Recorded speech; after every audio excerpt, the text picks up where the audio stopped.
وأحسن منك لم تر قط عيني وأجمل منك لم تلد النساء خلقت مبرأ من كل عيب خلقت مبرأ من كل عيب كأنك قد خلقت كما تشاء كتاب أنزلناه إليك مبارك ليدبروا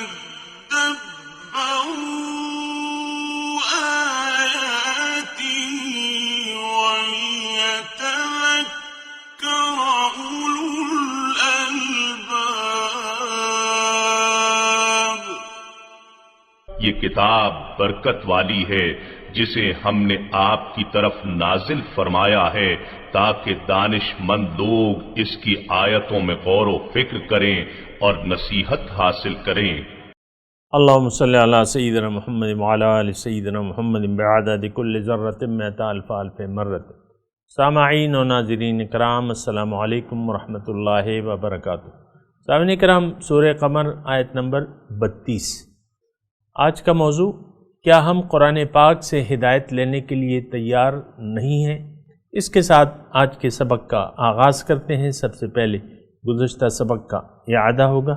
کذبت ثمود بالنذر، قوم سمود نے بھی ڈر سنانے والے پیغمبروں کو جھٹلایا.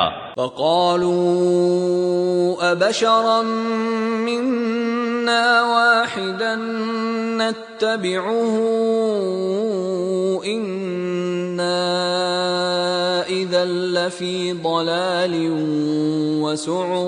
بس وہ کہنے لگے، کیا ایک بشر جو ہم ہی میں سے ہے ہم اس کی پیروی کریں؟ تب تو ہم یقیناً گمراہی اور دیوانگی میں ہوں گے. اَأُلْقِيَ الذِّكْرُ عَلَيْهِ مِن بَيْنِنَا بَلْ هُوَ كَذَّابٌ أَشِرٌ. کیا ہم سب میں سے اسی پر نصیحت یعنی وہی اتاری گئی ہے، بلکہ وہ بڑا جھوٹا اور خود پسند اور متکبر ہے. سَيَعْلَمُونَ غَدًا مَّنِ الْكَذَّابُ الْأَشِرُ. انہیں کل قیامت کے دن ہی معلوم ہو جائے گا کہ کون بڑا جھوٹا، خود پسند اور متکبر ہے. اِنَّا مُرْسِلُ النَّاقَةِ فِتْنَةً لَهُمْ فَارْتَقِبْهُمْ وَاصْطَبِرْ.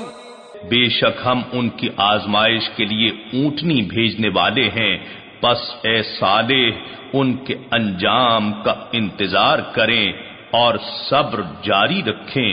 وَنَبِّئْهُمْ أَنَّ الْمَاءَ قِسْمَةٌ بَيْنَهُمْ كُلُّ شِرْبٍ مُحْتَضَرٌ. انہیں اس بات سے آگاہ کر دیں کہ ان کے اور اونٹنی کے درمیان پانی تقسیم کر دیا گیا ہے، ہر ایک کو پانی کا حصہ اس کی باری پر حاضر کیا جائے گا. فَنَادَوْا صَاحِبَهُمْ فَتَعَاطَى فَعَقَرَ. پس انہوں نے قدار نامی اپنے ایک ساتھی کو بلایا، اس نے اونٹنی پر تلوار سے وار کیا اور کونچیں کاٹ دیں. فَكَيْفَ كَانَ عَذَابِي وَنُذُرِ. پھر میرا عذاب اور میرا ڈرانا کیسا عبرتناک ہوا. إِنَّا أَرْسَلْنَا عَلَيْهِمْ صَيْحَةً وَاحِدَةً فَكَانُوا كَهَشِيمِ الْمُحْتَظِرِ. بے شک ہم نے ان پر ایک نہایت خوفناک آواز بھیجی، سو وہ باڑ لگانے والے کے بچے ہوئے اور ڈھونڈے گئے پھوسے کی طرح ہو گئے. سامعین کرام، سورہ قمر آیت نمبر 32. وَلَقَدْ يَسَّرْنَا الْقُرْآنَ لِلذِّكْرِ، اور ہم نے قرآن کو سمجھنے کے لیے آسان کر دیا ہے. فَهَلْ مِن مُدَّكِرٍ، پس کوئی ہے جو سمجھے. کوئی سمجھنے والا ہے؟ سامعین کرام، سورہ قمر ہے اور اس میں مکی صورت ہے، اور اس میں یعنی لوگوں کو سمجھانے کی کوشش کی جا رہی ہے. اور سمجھانے کے لیے دیکھیں، انسان ناسمجھ ہے. ایک بات جو ہے نوٹ کر لیں، بنیادی بات ہے، اور یہ ہے کہ ہم تاریکی میں پیدا ہوئے ہیں. یعنی جہالت، اندھیرے، یہ سارے الفاظ ہیں. یعنی ہم اندھیروں میں پیدا ہوئے ہیں، اور جہالت ہے، تاریکی ہے، ظلمات ہیں. اب ہمیں روشنی کی ضرورت ہے. انسان کو روشنی کی ضرورت ہے. کیوں؟ کہ جو کچھ نظر آ رہا ہے یہ پردے ہیں، اور جو پردوں کے پیچھے حقیقت ہے وہ انسان سے، ہم سے چھپی ہوئی ہے. اب اس کو ضرورت ہے روشنی کی، اس کو ضرورت ہے ہدایت کی. وہ ذمہ اللہ تعالیٰ نے خود لے لیا ہے. ان علینا للہدیٰ، ہدایت انسان کو دینا میری ذمہ داری ہے. دوسری جگہ فرمایا اہبطوا منہا فإما یأتینکم منی ھدی فمن تبع ھدایا فلا خوف علیہم ولا هم یحزنون. اے آدم، تم نیچے اترو، یہاں سے زمین میں جاؤ، اور وہاں کیا ہوگا؟ وہاں تمہیں ہدایت آئے گی، وہاں تمہارے لیے روشنی میں بھجواؤں گا، تم اندھیرے میں ہوگے. یہ آیات کے میں الفاظ میں موجود نہیں ہے، لیکن دیکھیں ہدایت اسی وقت ہوتی ہے جب کہ اسے ضرورت ہوتی ہے. مثال کے طور پہ آپ جا رہے ہیں، کسی کوئی دعوت ہے، یعنی آپ کو ایک ولیمے کی دعوت دی ہے. پہلے آج کل تو شادی حال بن گئے ہیں. پہلے جو ہے گھروں میں فنکشنز ہوتے تھے، جو بھی پروگرام کرنے والا ہوتا تھا، شادی ہوتی تھی تو وہ ایک دو گھر جو ہے مستعار لے لیتا تھا اپنے پڑوسیوں سے. ایک گھر میں کھانا پکوا لیتا، دوسرے گھر میں کھانا دیتا، اپنے گھر میں خواتین ہوتی. وہ ڈیپینڈ کرتا تھا جس قسم کے گھر ہیں. اب آپ جا رہے ہیں ایک گھر، اور وہاں گھر آپ کو معلوم نہیں ہے. مثال کے طور پہ جب معلوم نہیں ہے تو پھر آپ کو ہدایت کی ضرورت ہوگی، آپ کو راستہ پوچھنے کی ضرورت ہوگی. اگر آپ کو وہ گھر معلوم ہے تو پھر تو آپ کو ہدایت کی ضرورت نہیں ہے. دیکھیں ہدایت آئی کیوں ہے؟ کیوں کہ اس کی ہمیں ضرورت تھی. آج ہم نے اپنے آپ کو ہدایت سے بے نیاز سمجھا ہے، اور ہم یہ سمجھتے ہیں کہ ہمیں ہدایت کی کوئی ضرورت نہیں ہے، اور ہم اپنی ہدایت کے لیے کافی ہیں. یہ سمجھنا جو ہے بے وقوفی ہے، جہالت ہے. انسان چونکہ ایک اور میں بات کر رہا ہوں، چونکہ انسان کی منزل جو ہے اس کا تعلق باطن سے ہے، لیکن اس کا راستہ اس کو نہیں معلوم، نہ اس نے دیکھا ہے، نہ سمجھ سکتا ہے. وہ راستہ بتانے کی ذمہ داری اللہ تعالیٰ نے خود اٹھا لی ہے. اور جو انسان اول زمین پہ آ رہا تھا تو اس میں یہی تھا کہ اہبطوا منہا فإما یأتینکم منی ھدی فمن تبع ھدایا فلا خوف علیہم ولا هم یحزنون. بھئی میری طرف سے ہدایت آئے گی، یہاں سے تم چلے جاؤ زمین میں، اور تمہیں میں ایک مقصد دے کے بھجوا رہا ہوں، ایک مقصد کے تحت بھجوا رہا ہوں. وہ مقصد بھی میں تمہیں بتاؤں گا، اور اس کا راستہ بھی میں تمہیں بتاؤں گا. وَقُلِ الْحَقُّ مِن رَبِّكُمْ فَمَنْ شَاءَ فَلْيُؤْمِنْ وَمَنْ شَاءَ فَلْيَكْفُرْ. حق تو رب کی طرف سے ہے، جس کا جی چاہے ایمان لے آئے، جس کا جی چاہے انکار کر دے. تو ایک بات جو ہے نوٹ کرنے کی وہ یہ ہے کہ ہم تاریکی میں ہیں، ہمارے سامنے پردے پڑے ہوئے، ہمیں حقیقت کا پتہ نہیں ہے. سچ کیا ہے، حقیقت کیا ہے، سچائی کیا ہے، منزل کیا ہے، پیدائش کیوں ہوئی ہے، ہمیں کہاں جانا ہے، یہ ساری باتیں جو ہے ہم اپنی عقل سے اس کو معلوم نہیں کر سکتے. اس کے لیے ہمیں راستہ بتانی، راستے کی ضرورت ہوگی کہ ہمیں راستہ بتایا جائے. دیکھیں جب پہلی وحی نازل ہو رہی تھی، اقرا کی جو 5 آیات ہیں، اقرا بسم ربک، اقرا پڑھ. پہلا وحی کا پہلا لفظ جو تھا وہ پڑھنے کے متعلق تھا. وحی کا پہلا لفظ جو تھا وہ پڑھنے کے متعلق تھا کہ پڑھو. اور اس کی ضرورت کیا ہے؟ اقرأ وربک الاکرم الذی علم بالقلم علم الانسان ما لم یعلم.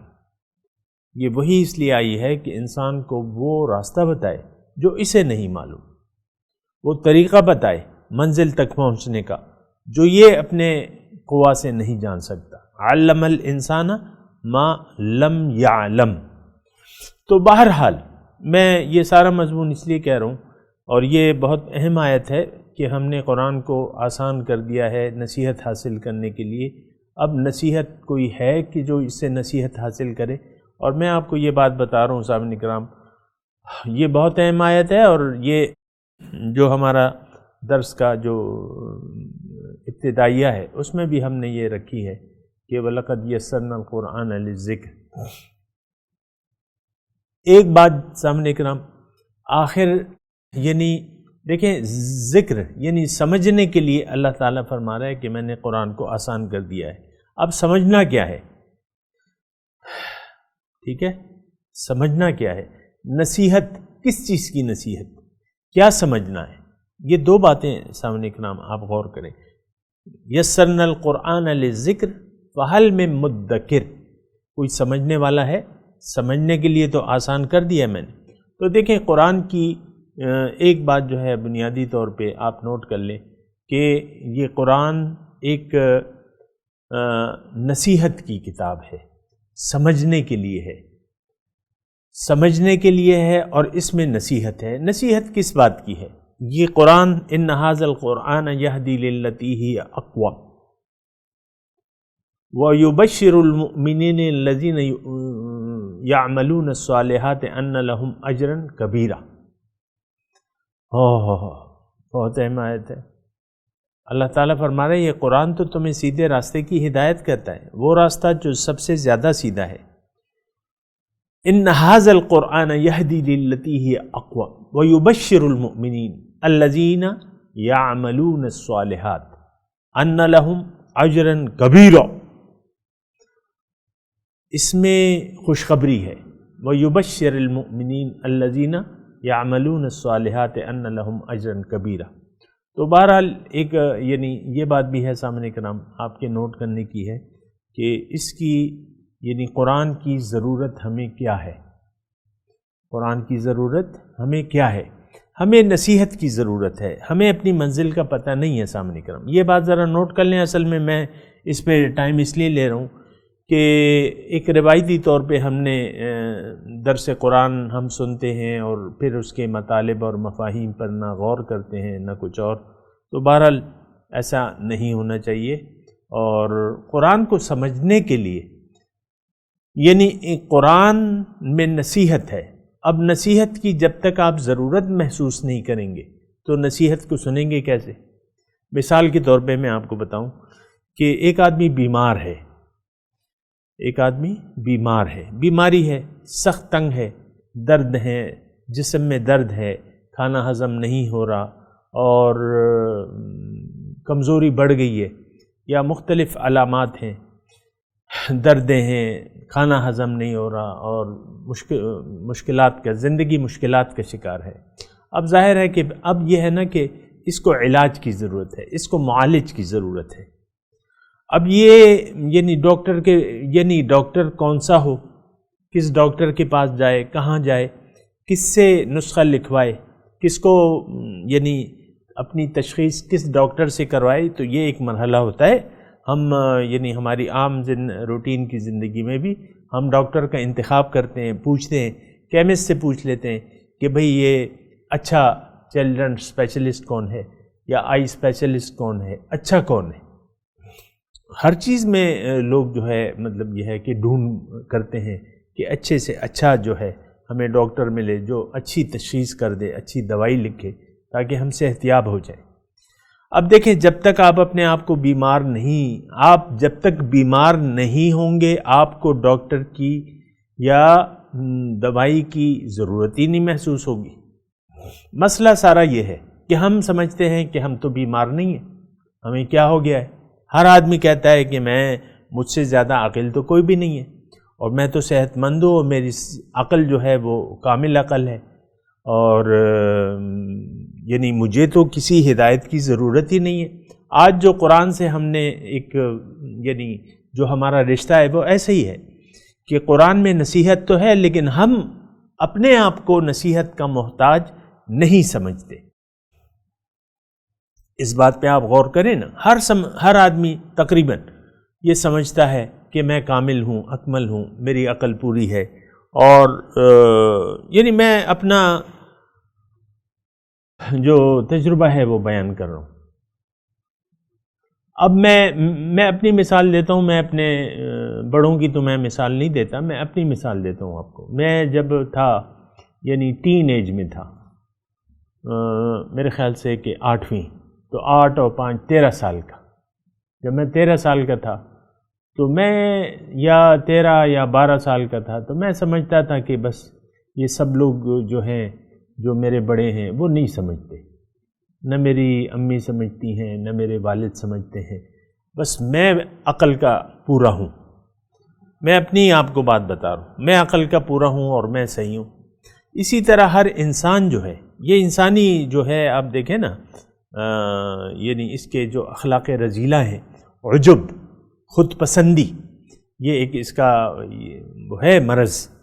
تو انسان سمجھتا ہے کہ بس مجھ سے زیادہ کامل کوئی نہیں ہے. اب آپ دیکھ لیں یہ یعنی آپ کو اپنے جو بڑے ہیں ان میں بھی جو سیاستدان ہیں، ہر سیاستدان جو ہے بس کہتا ہے کہ میں سمجھتا ہوں، اور جب بھی انتخابات آتے ہیں جو جیتنے والی پارٹی ہوتی ہے وہ پر لگا کے اس پارٹی میں چلے جاتے ہیں. پھر یعنی تو ہر ایک اپنے آپ کو عقل کل سمجھتا ہے. یہ انسانی مطلب وہ ہے. اب ابو جہل جو تھا نامراد، تو وہ یہ سمجھتا تھا کہ میں ٹھیک ہوں، اور جب وہ جا رہے تھے سامعین اکرام حضور صلی اللہ علیہ وسلم سے لڑنے کے لیے، یہ مکے سے جا رہے جنگ بدر کے لیے، جب یہ جا رہے تھے 1000 کا تقریباً لشکر تھا، تو اس نے خانہ کعبہ میں جا کے یعنی بیت اللہ شریف کے پردے پکڑ لیے اور دعا مانگی کہ اے اللہ تعالیٰ، کیا دعا مانگی؟ اے اللہ تعالیٰ، آج ہم میں اور محمد صلی اللہ علیہ وسلم میں جو حق پہ ہے آپ اسے فتح دے دیں. یعنی یہ حضور صلی اللہ علیہ وسلم کی تو فتح کی دعائیں نہیں مانگ رہا تھا اس وقت، یہ تو اپنے آپ کو حق سمجھتا تھا. اسی بنا اس نے اپنے آپ کو یعنی حق پر سمجھا، اور حضور صلی اللہ علیہ وسلم کو معاذ اللہ اس نے باطل پہ سمجھا. تو ابو لہب بھی یعنی یہ سارے جو مشرکین یہ سرداران قریش تھے جنہوں نے حق سے انکار کر لیا تھا، وہ ان کا یہی حال تھا کہ وہ کہتے تھے ہم صحیح ہیں، اور محمد صلی اللہ علیہ وسلم نے معاذ اللہ اپنا دین بدل لیا ہے پرانے دین سے. آج بھی آپ دیکھیں پرانا، بعض علماء آپ کو کہتے ہیں کہ بھئی ہم تو پرانے عقیدے پر ہیں. ٹھیک ہے، میں علماء کی بات نہیں کر رہا، لیکن میں انسان کی بات کر رہا ہوں. انسان اپنے آپ کو عقل کل سمجھتا ہے کہ میں تو بس مجھ سے زیادہ سمجھدار تو کوئی نہیں. بہرحال تو یہ دیکھیں، وَلَقَدْ يَسَّرْنَا الْقُرْآنَ لِلذِّكْرِ، قرآن کو میں نے سمجھنے کے لیے آسان کر دیا ہے. ہے کوئی جو سمجھنے والا ہو، اس کو سمجھنے کی کوشش کرے. تو میں آپ کو اس ضمن میں یہ کہہ رہا تھا، اس بات پہ تھوڑا سا غور کریں کہ ہم نے یعنی ہم جس طرح حق سے ایک قسم کی بے نیازی دکھا رہے ہیں، اور یہ آج کا قصہ نہیں ہے، قرآن کو تو ہم نے کب کا ترک کر دیا ہے، اور اس کی وجہ بھی یہی ہے. کیا وجہ ہے؟ کہ ایک تو ہم اپنے عقل کو عقل کل سمجھتے ہیں، اپنے آپ کو عقل کل سمجھتے ہیں. ہم چما دیگر نیست، میری طرح تو کوئی بھی نہیں ہے. یہ تقریباً آپ اپنے گرد و بیش میں نظر ڈالیں، ایسے عقل مند آپ کو بہت سے مل جائیں گے. تو ایک مرض تو یہ ہے. پھر دوسری بات یہ ہے کہ انسان نے یعنی عمومی طور پہ، ہم سب نے عمومی طور پہ دنیا کو مقصود بنا لیا ہے، دنیا کو رہنے کے لیے پسند کر لیا ہے. دنیاوی مال و دولت، اولاد، المال والبنون، اور یہ ساری چیزیں جو ہیں اس کو ہم نے پسند کر لیا ہے. اب اسی کی بڑھوتری میں آپ دیکھیں لگ جاتے ہیں ہم. تو یہ ساری باتیں جو ہیں اس کا نتیجہ یہ ہوتا ہے کہ ہم اپنے آپ کو حق سے بے نیاز سمجھتے ہیں۔ دیکھیں قرآن میں تو یعنی آپ کے اخروی زندگی کی کامیابی کے لیے طریقے بیان کیے گئے ہیں، یا آپ کو انسان بنانا، یہ قرآن کا مقصود ہے کہ انسان ناقص کامل بن جائے، ناقص انسان کامل بن جائے۔ لیکن اس کے ذہن میں تو یعنی ہمارے ذہن میں تو کمال یہ ہے کہ زیادہ سے زیادہ دنیا کما لی جائے اور دنیا جو ہے حاصل کی جائے، ہم یہ سمجھتے ہیں، یہ کمال یہ ہے، دولت، عزت، شہرت۔ آپ دیکھیں اسی کے طالب ہیں ہم عام طور پہ۔ تو یہ ساری باتیں ہیں، اور یہ جو ہم آیت پڑھ رہے ہیں سامنے کرام، وَلَقَدْ يَسَّرْنَا الْقُرْآنَ لِلذِّكْرِ فَهَلْ مِن مُدَّكِرٍ۔ آپ خاص طور پہ یعنی آپ دیکھیں کہ یہ جو سورہ ہے، اس میں تقریباً جو ہے ہر واقعے کے بعد جو ہے یہ یعنی تقریباً ہر واقعے کے بعد یہ آیت آئی ہے۔ جس طرح آپ نے یعنی ہم نے پڑھا اور سنا، یعنی حضرت نوح علیہ السلام کی قوم نے بھی ایسے ہی کہا تھا۔ پھر اسی طرح آج یعنی اس سے پہلے یہ جو ہم آیت نمبر 32 پڑھ رہے ہیں، تو اس میں بھی آپ دیکھیں کہ یہ قوم سمود کے واقعے کے بعد جو ہے یہ اس بات کو اللہ تعالیٰ دہرا رہا ہے کہ دیکھو ہم نے تو قرآن کو آسان کر دیا ہے کوئی سمجھے۔ اب لوط علیہ السلام کا جو واقعہ آ رہا ہے اس کے آخر میں بھی دیکھیں آپ، یہی آیت زیر زبر پیش کے یعنی اس میں تبدیلی کیے بغیر آیت نمبر 40 جو ہے، وَلَقَدْ يَسَّرْنَا الْقُرْآنَ لِلذِّكْرِ فَهَلْ مِن مُدَّكِرٍ، یہ آیت دوبارہ آ رہی ہے۔ تو بنیادی طور پہ ہمارا، اگر آپ مجھ سے پوچھیں کہ بھائی ہمارا مرض کیا ہے، مرض حب دنیا ہے، اور حضور صلی اللہ علیہ وسلم نے ہمیں بتایا کہ حب دنیا رأس کل خطیہ، دنیا کی محبت جو ہے ہر برائی کی جڑ جو ہے وہ حب دنیا ہے۔ ہم لوگ دنیا کے پرستار ہیں، دنیا کو چاہتے ہیں، دنیا اور ما فیہا۔ آپ دیکھیں نا،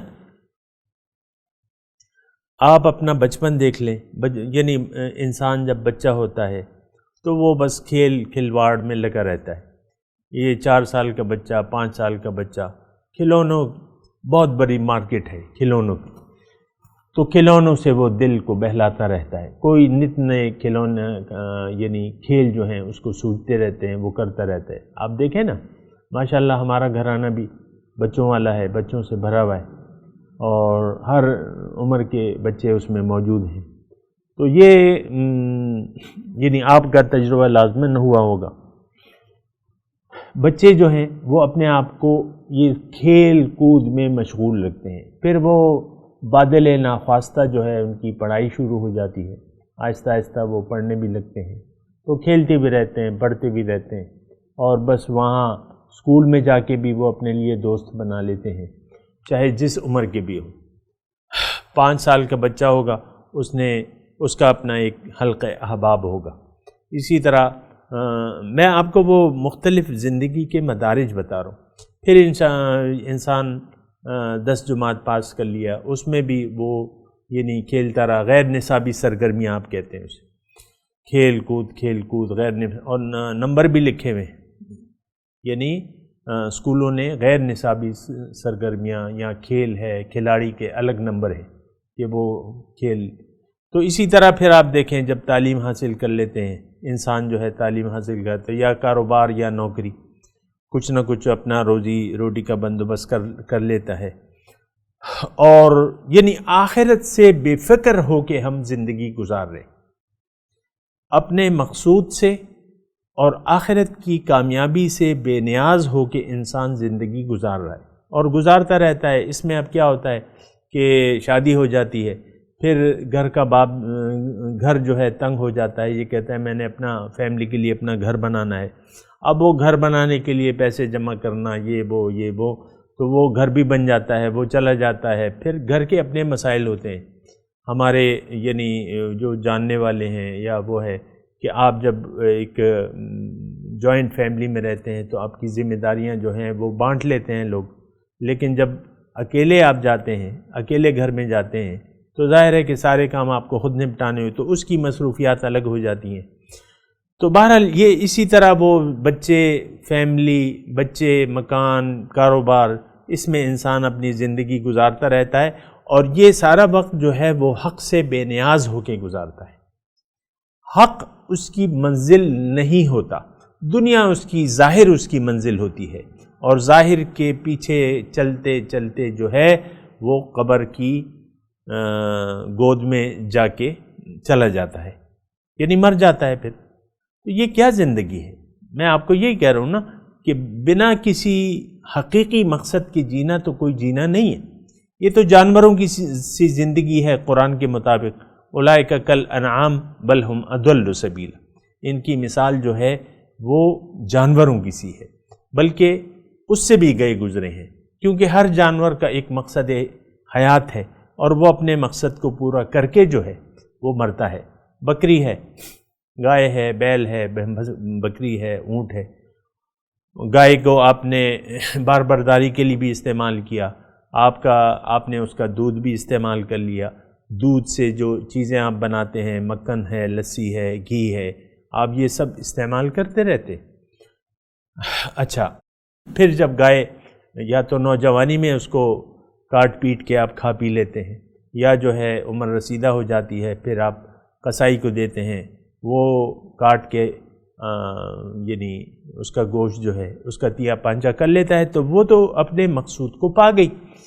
اللہ تعالیٰ نے گائے کو، بیل کو، بکری کو جس مقصد کے لیے پیدا کیا تھا، مٹن کڑھائی آپ کتنی پسند کرتے ہیں، چکن کڑھائی آپ کو بہت پسندیدہ لگتی ہے، اسی طرح سارے جو ہیں آپ جو ہیں، یہ کلیجی ہے، یہ گردے ہیں، یہ دماغ ہے، اور یہ پائے ہیں، اور یہ وہ، تو یہ سارے آپ استعمال کر رہے ہیں۔ وہ جانور جو ہیں اپنا مقصد وجود تو پورا کر رہے ہیں، لیکن آپ کا کیا مقصد ہے یہ کبھی آپ نے سوچا ہے کہ میں کس لیے آیا ہوں اس دنیا میں؟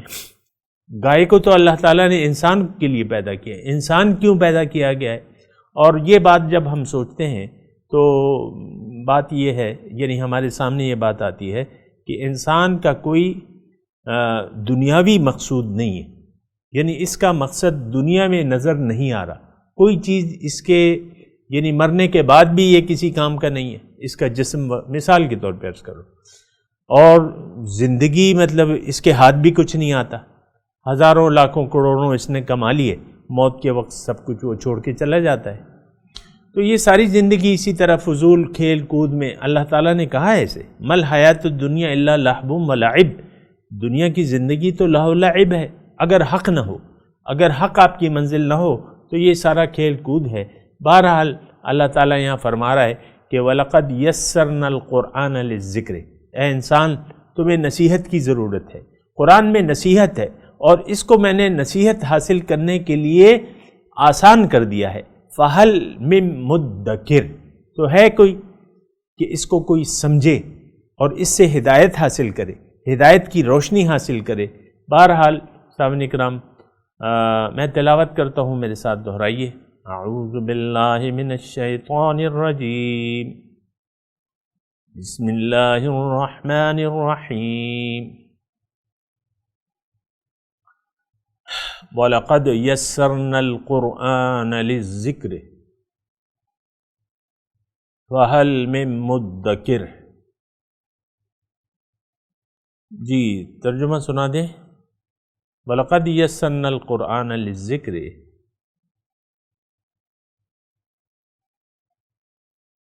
ہم نے آسان کر دیا ہے قرآن کو نصیحت حاصل کرنے کے لیے۔ فَهَلْ مِن مُدَّكِرٍ، ہے کوئی جو اس کو سمجھ کر نصیحت حاصل کرے؟ اس کے ساتھ آج کے سبق کی تلاوت اور ترجمہ۔ وَلَقَدْ يَسَّرْنَا الْقُرْآنَ لِلذِّكْرِ فَهَلْ مِن مُدَّكِرٍ۔ We made the Quran easy to understand. Is there anyone who would understand? اس کے ساتھ ہی آج کے درس کا وقت اختتام کو پہنچا۔ انشاءاللہ اگلے درس میں ملاقات ہوگی۔ وآخر دعوانا ان الحمدللہ رب العالمین، والسلام علیکم ورحمۃ اللہ وبرکاتہ۔